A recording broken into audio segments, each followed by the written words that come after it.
Hi, my name is Jewel Selsby, and I am here to talk about my research proposal, which is actually on EMDR treatment for young adults, specifically female women with betrayal trauma.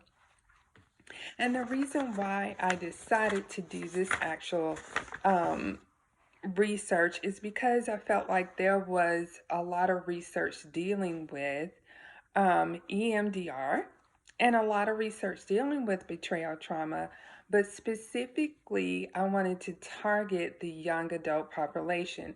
And then in some of the research that I did, I actually didn't find it to have a diverse um, culture as far as race was concerned in some of the studies. Some of the studies that I did look at talk about the great benefits of EMDR as a single case design. So, the hypothesis for one of the studies that I did on EMDR was in regarding attachment theory, and coupling with that will strengthen the validity of EMDR research and that sort of thing when it deals with trauma and giving a higher way of dealing with the traumatic memories that occur with people who deal with trauma. So basically, I found that even in other types of research, in dealing with trauma, it would deal with a single case design or would deal with,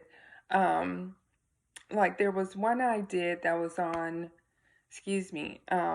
for young adults, but like I said, the cultural diversity wasn't there.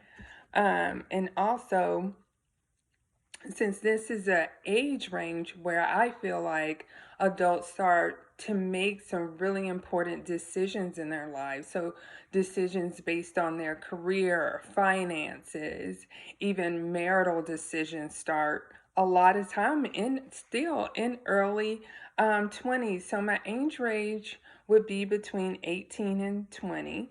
Um, so MDR was proven to deal with such situations like when a victim uses emotional numbing in their relationships with someone who has betrayed them because they want to stay in the relationship.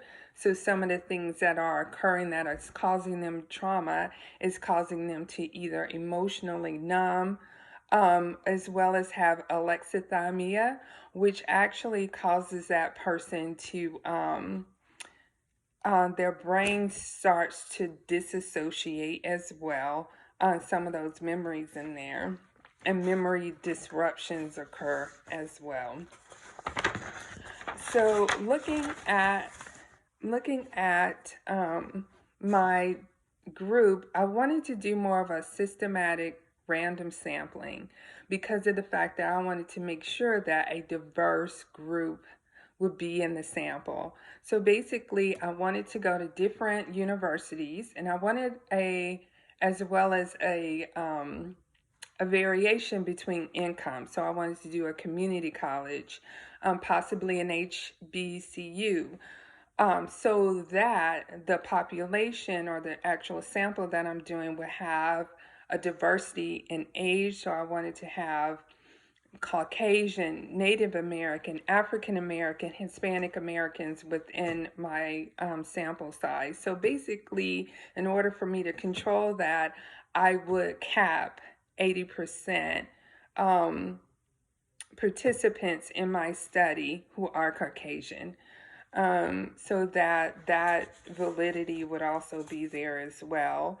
So again, like I said, I wanted diversity within my population, or I'm sorry, I keep saying population, within my sample.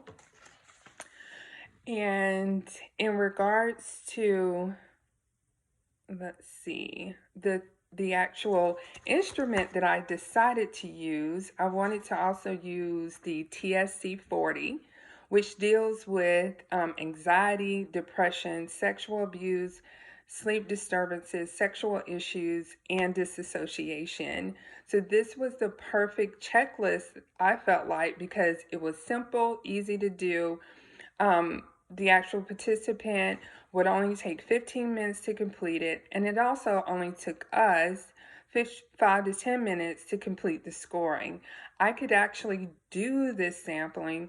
The participants can actually, I wanted to do the case study, I'm sorry, post test as well as during, so that I can kind of have a good degree of if the MDR was beneficial to the actual participant. Based on what I've seen, this particular trauma checklist has a high degree of established validity already. So that's why I decided to use this particular checklist. Some of the questions, like I said, dealt with even physical issues like stomach problems, sexual problems, flashback, low sex drive, uncontrollable crying, desire to physically hurt yourself, and it's rated actually really easy from 0 to 3 within that.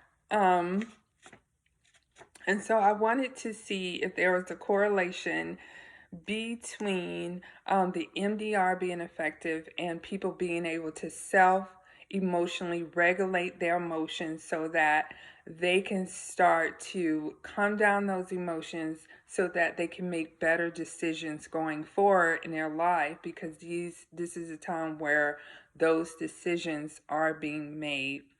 So